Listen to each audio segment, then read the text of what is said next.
আজকে আমি আপনাদের সঙ্গে দারুণ স্বাদের একটা কুমড়োর রেসিপি শেয়ার করব। যারা কুমড়ো খেতে একদমই পছন্দ করে না তারাও চেটে পুটে খেয়ে নেবে। কোনো রকম ঝামেলা ছাড়াই ঝটপট বানিয়ে নেওয়া যায়। আশা করি আপনাদের খুবই ভালো লাগবে। নমস্কার বন্ধুরা, রূপাস কিচেনে সবাইকে স্বাগতম। তাহলে চলুন দেখে নেওয়া যাক। এখানে আমি 300-র মতো কুমড়ো নিয়ে খোসা ছাড়িয়ে এইরকম পাতলা করে কেটে ভালো করে ধুয়ে নিয়েছি। এবার কড়াইয়ের মধ্যে দিয়ে দেব সরিষার তেল। অবশ্যই রান্নাটা সরিষার তেলে করতে হবে। তেলের মধ্যে 3টে গোটা শুকনো লঙ্কা দিয়ে ভেজে নেব। দেখুন লঙ্কা ভালো করে ভেজে নেওয়া হয়ে গেছে, তুলে নিয়ে রেখে দেব। লঙ্কা তুলে নেওয়ার পর দিয়ে দেব 6-7 কোয়া রসুন আর 2টো মিডিয়াম সাইজের পেঁয়াজকে কুচিয়ে নিয়ে। অল্প করে কালো জিরে দিয়ে দেব।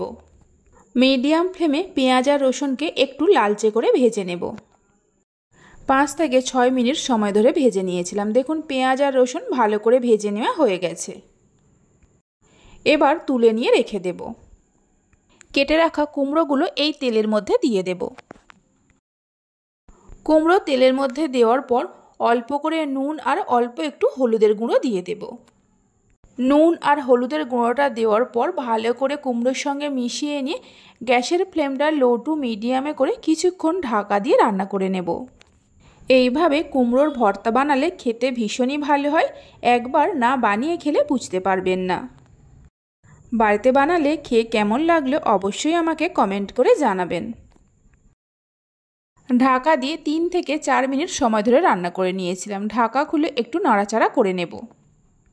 কুমড়োগুলোকে একটু নাড়াচাড়া করে নেওয়ার পর আবারও ঢাকা দিয়ে কিছুক্ষণ রান্না করে নেব। গ্যাসের ফ্লেমটা লো টু মিডিয়ামে রেখে, মানে এইভাবে ঢাকা দিয়ে রান্না করলে কুমড়োটা খুব তাড়াতাড়ি সেদ্ধ হয়ে যাবে।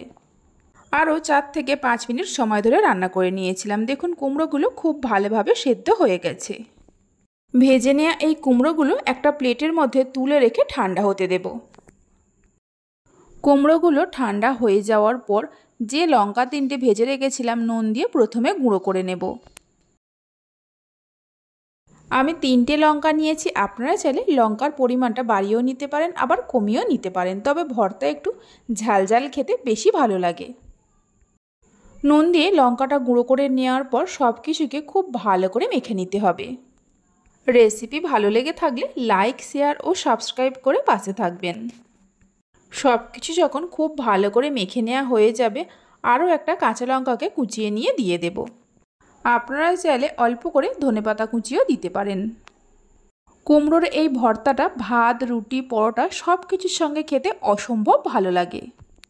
দারুণ স্বাদের কুমড়োর ভর্তা আমাদের তৈরি হয়ে গেছে।